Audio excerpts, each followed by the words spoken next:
Mr. McCubbins, thank you so much for meeting with us today. Delighted. Could we talk a little bit about the Korean War veterans in Atlanta, how many of them there are, and the activities? At this time, there is a chapter in Atlanta, the Korean War Veterans Association, and it's called the Raymond G. Davis chapter. It has 92 members. Not all of them are very active. I mean, all of them are now in their 80s. And so we probably get 40 to 50 that are active and come to, we have a luncheon meeting every other month. And we do participate in a number of events, Veterans Day events. For those who don't know General Davis's story, could you tell us a little bit about his experiences in the Korean War? At the end, he came out as a 4-star Marine general with the Medal of Honor. He received the Medal of Honor up in the Chosun Valley, or up in the, when the Chinese first came in, and they had the Marines had to come out. He was the commander at that time of a Marine unit, and where he won the Medal of Honor for getting his unit out. And he lived here in Atlanta as well? He did. He was very prominent here. There's schools and highways named after him. And he was very, very important in getting the Korean War Memorial in Washington built. Could you talk a little bit about the Korean War for those who don't know that much about it, its importance in history? Well, interesting that you mentioned that. We're finding that it's not taught very much at school at all. We're planning as a group to try to go to schools and explain a little bit about it, how it started, how the thing came together after World War II, how the Northern Koreans decided that they would be able to take over South Korea and simply invaded it.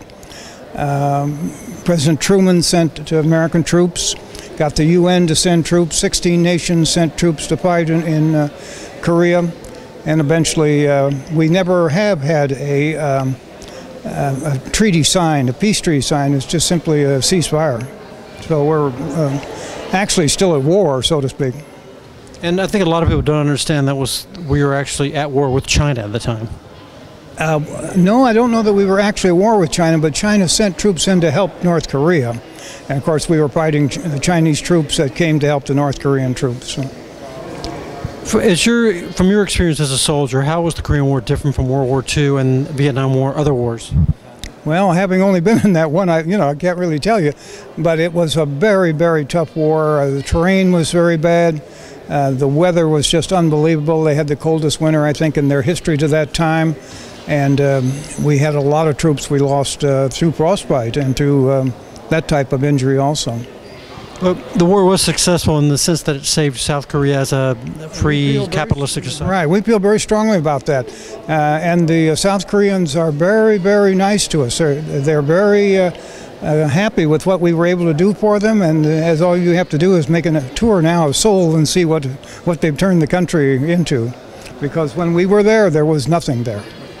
And if you also compare North Korea to South Korea in terms of development and everything else, you can see the difference. We've been doing that, getting ready for a display that's going to be put up at the National Museum of Patriotism, and they are going to show that the differences in how well the South Koreans were able to come through the war.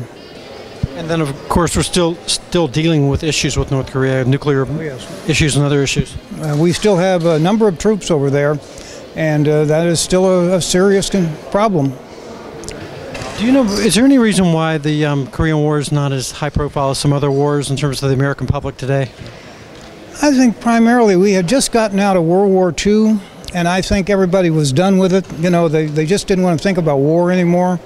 And here we were having to go back to fight in a country that most people not only hadn't heard of, they had no idea where it was, as did many of us when we arrived. We hardly knew anything about it. And we're used to big victories, winning World War II, and it came to just a stop on the 38th parallel area up in the DMZ, and I don't think it got nearly the publicity of any type that other, World War II had. What historical lessons can we learn from the Korean War, do you think, or should we learn? Well, some historians are saying that that's where we stopped communism the first time, and that eventually turned everything around, including Russia changing over in later years.